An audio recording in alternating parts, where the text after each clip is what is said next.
Jess, welcome back to the Not Carrie Bradshaw YouTube channel. In this video, I am so excited to start my recap, my review, my key of the prequel we've all been waiting for, House of the Dragon.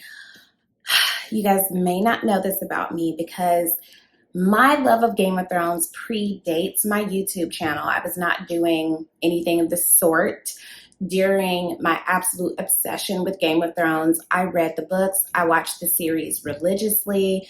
It was the joy of my world until that last season. We don't discuss the last season, which is why a lot of us were cautiously approaching this prequel. We didn't know what we were in for after such a huge disappointment with the final season of Game of Thrones. I came into this very hopeful that the show creators learned from their mistakes because we were all rooting for you, girl. We were all rooting for you. How dare you? And I was not disappointed. So before I start, I just want to let you guys know this is not going to be a deep dive. I did not read this book intentionally because I wanted to actually go into it cold.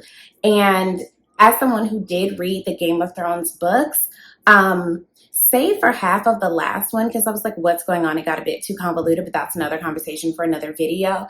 I can say that the series does deviate from the books quite a bit, but I still just wanted to go into this one cold, not knowing what lies ahead. So this is not going to be a super nerd out. I am very passionate about my opinions on Game of Thrones, don't get me wrong, but I kind of want this to be a little bit more of an approachable conversation for people who did not read the books and who are not like super fangirls. I don't know if I call myself a fangirl of House of Dragons. So let's get right into it. So we are back in King's Landing. We're back in the Seven Kingdoms. It looks like a completely different place. Like, we know where we are, but, you know, the Sept of Baelor has the Sept of Baelor even been created? Well, the Red Keep is there. Anyway, we back in Westeros, baby. And during this time period, the House of Targaryen is that girl. You know where they're that girl? They're that girl because they had a shit ton of dragons. And ain't nobody really trying to fight with no dragons, okay? It's real easy to conquer worlds and put people in their place when you got dragons. Talk about it. So we start off with King Viserys. He's like the OG girl, okay, of the Targaryens. His health is failing. His sons have died, through some tragedy. So he has to name an heir. He has to appoint an heir because he does not have a natural born heir. So he holds a whole function at Harrenhal, and a bunch of lords and ladies come through and they present a shit ton of names of like who they think should take over. So ultimately it comes down to two people, right? And it's giving very much, I hold two photos in my hand, okay? Only one of you will go on to become America's Next Top Model, right? So the two people who are up for serious consideration to be named the heir of the Targaryens, to sit on the Iron Throne are Princess Rhaenyra. Nope, I knew I was going to do that. Princess Rhaenys. These names get real convoluted. Bear with me. Princess Rhaenys and her younger cousin Viserys. Now, Princess Rhaenys is actually the eldest of Jaehaerys' descendants, but she has a vagina. So you know who gets named? Viserys. And, here's what. She gets this name as like the queen who never was or whatever. And it's like, that is so shady. Y'all act like it's her fault that she wasn't chosen, as if patriarchy hasn't been around since the dawn of time. But any hood'll do. So we jump ahead where we are today in this series to King Viserys' rule. They let us know that this takes place 172 years before even the birth of Daenerys Targaryen, who let me down so much in that final season. But again, we're not going to go there. So he has a daughter, Rhaenyra. Rhaenyra is your quintessential stereotypical period piece feminist. Every period piece has at least one really hardcore feminist character who is like, I don't want to be a royal. I don't want to have babies and marry somebody. I want to ride on dragons. I don't take any of this stuff seriously. My dad really wants a son. He don't fool with me no way. I'm really just here for my mama who is pregnant and has suffered several failed pregnancies. She has yet to produce a thriving male heir. So the poor queen is just laid up on bed rest. Everyone's hopeful, right? But this is obviously before modern medicine, and this is a fantasy show. So, Rhaenyra also has a bestie, Alicent. I'm going to say it right now. They seem to be more than friends. There's an intimacy there. We'll see what happens, okay? But, yeah. So, all Rhaenyra really wants to do is, take care of her mama, ride around on her dragons with her homegirl, and eat cake every day. And it's you know what? I love that for you. I love that for me. I don't know if I would ride a dragon, but I would like to have a carefree life, and kick it with my peoples. So Viserys is under a lot of pressure to have a male heir. Even in real life, I don't know how we got this romanticized version of monarchies because no one was ever comfortable. Even in real life, when you became a king, you had to immediately have your wife shit out a bunch of sons. You had to have an heir and a spare because kids was dying out the wazoo back then, okay?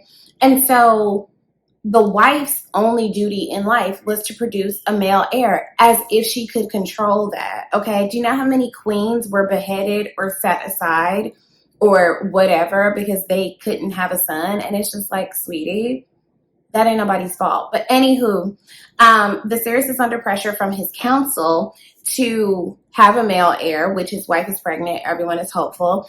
And then also to get his brother Daemon Targaryen in line. Daemon is a dickhead, okay? Daemon is the head of the City Watch, aka the police in them in King's Landing, right? The Gold Cloaks. He is running the Gold Cloaks like the police in America in 2022. Okay, so they just round up every known criminal. There's no trial. There's no judge. There's no jury. Everybody who is rumored to be a criminal is rounded up. They are dismembered. They are beheaded. They are castrated. Okay, there are barrels of body parts going through the streets just to let people know the Gold Cloaks ain't playing. And it really is giving the police towards Black people in America in 2022. Anywho, so here are the issues with Daemon. Daemon is technically Viserys' heir if he doesn't produce a male because he is his brother. He's technically next in line in case something happens to Viserys. He's a very polarizing figure on the council. Okay, on the King's Council, some people are like, well, look, them's the rules. This how it's always been. Your brother is who comes next. Regardless, woo. If you don't have a son, it just is what it is. Now, some other people on the council, namely the Hand of the King, Otto Hightower, does not see it for Daemon, and Daemon don't see it for him. They are hardcore beefing, okay? Daemon he's hedonistic. He is impulsive. He is not present for his actual wife. He really don't like that lady. And it's damn, what she do to you? He be out here in his brothels. He be out here drinking. And again, sicking the city police on anybody who dares to get out of line. Now, from their perspective, King's Landing has been out of control. People don't really feel safe. And they're having this tournament to celebrate the birth of the king's new baby, right? And it's should we really be celebrating the birth of a baby whose sex we don't know, or a baby who we don't know if it's going to live? Why would we do this? Have we not learned lessons, about celebrating too soon? If you think back to Game of Thrones, the Viper of Dorne, tragic death. Obviously that happened many, many moons after this. But, it's a theme here. Don't count your eggs before they hatch. So soon as this happened, soon as he said we're going to have a tournament anyway, and my son will be born on that day, and it's going to be grand, and all the lords and ladies can come from near and far to celebrate, I said, this going to be some bullshit. Already knew it. So, again, some people see it for Daemon just because technically he's next in line. Some people like he will be a disaster. Nothing about this man says that he could rule a realm well, okay? Did y'all peep that there seems to be a little bit of tea between Rhaenyra and her uncle? Now, here's what. We do know from Game of Thrones that the Targaryens were a very incestuous breed. They mated with each other all the time. So it's not beyond the scope of possibility that uncle and niece would get it on. Is it sick? Yes. Is it weird? Yes. But mind you, this is a fantasy world, and like we had to deal with them damn Lannister twins getting it on and trying to murder a kid. So hey, we are where we are. But I did peep. It just seemed like they were a little bit intimate for family members, So during the tournament, the queen goes into labor.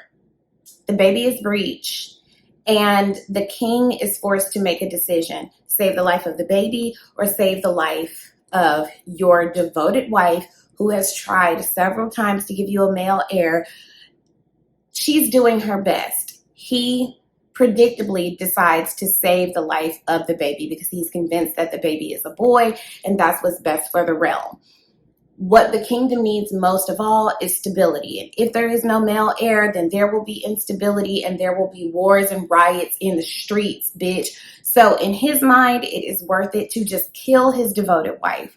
This scene was so hard to watch, but I think that it's really important for people to see what a cesarean looks like, because right now, women's reproductive rights are under threat in our country. And I think it's important for people to see what some people have to go through to have a baby, and to also understand that some people don't want to do that. And to also understand that sometimes there is a choice between the life of the living mother and the baby. So I think that this was actually quite timely and appropriate to show, but I recognize it was really tough for some people to watch. And I'm going to tell you, the juxtaposition between the bloodiness and the gore of the tournament and going back and forth between the bloodiness of this labor, I knew that I knew for sure that the queen was going to die. And at a certain point, it became really obvious that the baby was going to die as well. And predictably, both mom and baby die. Neither of them make it. So obviously the king is devastated, because it's like, damn, if this baby was going to die anyway, you could just let your wife live. Even though she said she wasn't trying to have no more babies. Like, she didn't feel capable of mourning the loss of another baby, and that's understandable. So Daenerys is now under even more pressure. Like, okay, you were hopeful that you were going to have an heir after this pregnancy. Now you haven't. So at this point, you need to just appoint somebody, because you don't even have a wife. And like, sorry that you're mourning, but we got business to take care of. So once again, the council is kind of divided. One member of the council is like, shit, why don't you name your daughter? And then people are like, a girl, Pusha. And then Queen Rhaenys, her husband is like, why not my wife? And they're just like, again, a girl, ew, gross, boys only. And so Daenerys is a bit naive in that he's just like, my brother doesn't even want to be king. Like, my family has been destroyed. Y'all leave me alone with this shit, okay? Meanwhile, unbeknownst to the council, the king has a skin disease that the maesters cannot seem to identify or treat. They decide they're going to cauterize it, which means to burn it, to try to heal it, right? I suspect that this is grayscale. I don't remember when grayscale came into being, but maybe this is the first case of grayscale. That's what I think it is. Slide in the comments and let me know if you think that's what it is. If you already know because you read the book, don't tell us anything. Keep it to yourself. So Daemon is a trash ass bitch, okay? Daemon is having basically a drunken orgy and decides that he's going to make a toast because he overheard the discussions that the council were having about their desire for him not to be king, right? So Daemon is just like a toast to my nephew king for a day. Insensitive as shit. So naturally, Otto Hightower goes back and he's the hand of the king. He gets word of this. He goes and tells him, your brother talking shit about your dead baby. I hope you love your baby. Trifling. Okay, meanwhile, Otto Hightower also sent his daughter, okay, Rhaenyra's bestie, maybe a little more, to go comfort the king in his grief. Tells her to put on one of her mama's dresses. Now, from a strategic standpoint, I get it. If your daughter produces a male heir for the king, not only are you providing stability for the realm, you're also solidifying your family's place at court. Like, y'all gonna be good if y'all have a Targaryen baby, okay? So I get it strategically. We don't see confirmation that they have sex, but I'm pretty sure they did. We'll see. Let me know in the comments if y'all think they actually did. So Viserys confronts his brother Daemon in the throne room of like, did you say it? And it's like, who said that? It was given very much, who said that? Bitch, you know what you said. And Daemon feels like, listen, we all grieve in our own way. I ain't really mean no harm by it. And it's just like, why are you this way? You know, Viserys is like, I try so hard with you. And from Daemon's perspective, he's like, but do you try with me? Because every position that you've given me has basically just pushed me farther away from you. You sent me to the Vale. You made me master of coin. You did this and that, but you didn't make me your hand. And from his perspective, you can't trust Otto Hightower. And it's like, maybe you can't. Maybe you can't. He does seem a little shifty. What was he sending to the maesters on that scroll? We don't know what he was writing on there. Did y'all catch what he was writing on there? If y'all caught what Otto Hightower was writing on that scroll to be sent out immediately via Raven, let me know in the comments. Because I was like, what tea is he spilling? So Daemon, you know, confesses like, again, like, yeah, I said it, but you can't trust these people. You can't trust the hand of the king. Even your council thinks that you're weak. You need me. And so they have this heated argument. And Viserys is like, you know what, since I'm a punk ass bitch, why don't you get the hell on? So he banishes him back to his girl. You know, it's given very much, you gotta go home. You gotta go home. Understand? You gotta go home. Okay? Look at me. You gotta go home. R.I.P. Ray Liotta. And he leaves, but he takes a dragon with him. What you plan to do with this dragon? He's obviously going to declare war upon his own family, you know, to get the Iron Throne. I also like the poetry because I do remember reading in the book. Sorry, I said I wasn't going to do that, but I do remember reading in the book how when you sit on the Iron Throne, you can't help but to like cut yourself. There's some poetry there, you know, that like it's a throne, but it's not comfortable. It's a very precarious place to be in. If you move too quickly, you can cut yourself. Huge freaking metaphor for the kings of Westeros, okay? Shit ain't never really gone well for any of them, okay? So Viserys then decides that he's going to name Rhaenyra his heir. And Rhaenyra is kind of like, well, this puts a dent in my plans, but it's also kind of giving her the validation that she wanted from her dad. She felt so overlooked by him because all he was focused on was wanting a boy. And so it's like, now you're putting the crown on my head. And it's just like, oh, sweetie, I don't know. So he also reveals to her this family secret that's been passed down from Targaryen to Targaryen, that Aegon the Conqueror had this vision that he called the Song of Fire and Ice, which is what Game of Thrones was based on, a Song of Fire and Ice, where he predicted that a huge like tragedy similar to the fall of Valyria, they keep bringing up Valyria, and it's like referred to as the Doom. It was this great civilization. I'm assuming it's supposed to be like Pompeii, like IRL, because it just randomly was destroyed by these volcanoes, and it was apparently a great civilization, but maybe they like, you know, flew too close to the sun and they were into some not great shit. And so it just like exploded and, you know, boom. So anywho, Aegon the Conqueror had this vision that it would be a great winter, that and death would come with it. And, you know, it's like hard to explain, but in order for the race of men to survive, the seven kingdoms will have to come together, and a Targaryen must be on the throne in order for the world to be saved, right? So this is obviously like we saw this prediction come true in Game of Thrones. So, you know, he names her his heir, and all of the people, you know, come from far and wide to swear their fealty to our good sis Rhaenyra. And I suspect that this is going to create some beef between her and Rhaenys, the queen that never was, because it's like, well, damn, if y'all was naming women successors, why y'all overlook me? I'm older. I know what I'm talking about. My man got money. I got, sons that can already be heirs. Like, why not me? I think there's going to be some conflict there. She's either going to be like her most loyal advisor, or there's going to be some hardcore conflict between them. It was really, first of all, Rhaenyra was given a look. The cape, the crown, the necklace, everything, it was giving a look. I absolutely loved it. I'm going to tell you another thing that I love about Game of Thrones, the wig budget. Glorious, okay? Absolutely here for it. But as the lords from afar are coming to pledge their fealty, it was just it warmed my heart to hear those familiar names of like Baratheon and Stark. And I was just like, our peoples. I'm so excited to see everything that's to come this season, in the seasons to come. I hope that we have a glorious run of this show. I hope they don't let us down like they did the last season of Game of Thrones.